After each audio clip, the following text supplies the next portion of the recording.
Baru-baru ni saya telah pun dijemput ke Kementerian Perdagangan Antarabangsa dan Industri, MITI lah, untuk diberi taklimat tentang ART, Agreement on Reciprocal Tariff, yang kecoh seminggu, 2 minggu ni.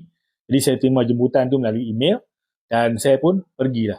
Dan yang akan beri taklimat itu ialah Tengku Zafrul, Menteri MITI. Jadi dalam pembentangan tu, Tengku Zafrul dia bentangkan lah tentang ART ni, perdagangan bilateral antara Malaysia dengan Amerika Syarikat. Dia kata ini bukan FTA, ini bilateral.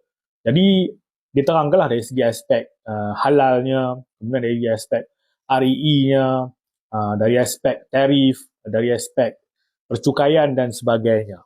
Jadi saya boleh bagi kredit juga kepada Menteri MITI kerana mereka setidak-tidaknya berani juga memanggil banker, influencer, ekonomis untuk mendengar penerangan. Dan selepas itu ada sesi soal jawab. Jadi banyaklah soalan yang ditanya tentang REE, misalnya tentang adakah REE itu Malaysia masih menjualnya secara mentah. Jawapannya Tengku Zafrul kata tidak. Walaupun perjanjian itu ditandatangani ART antara Malaysia dan Amerika, Malaysia tidak akan menjual secara mentah. Syarikat yang nak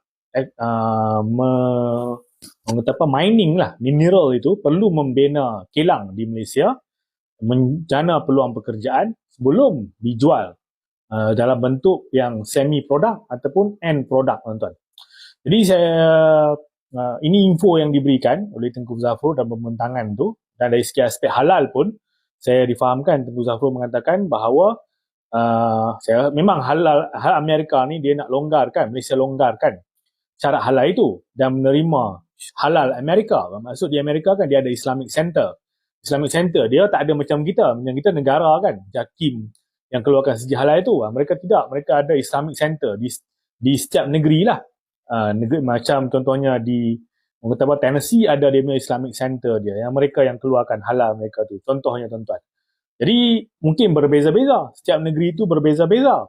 Tapi Tengku Zafrul kata halal tu Amerika punya produk pertanian ke nak masuk, peternakan ke nak masuk ke Malaysia, mesti ikut halal, standard halal Malaysia. Ini penerangan yang diberikan. Jadi saya boleh berikan kredit kepada Kementerian Pelaburan Perdagangan ni kerana mereka open untuk dialog dengan kami ni lah secara terbuka, tuan-tuan. Tetapi walaupun demikian, ianya mestilah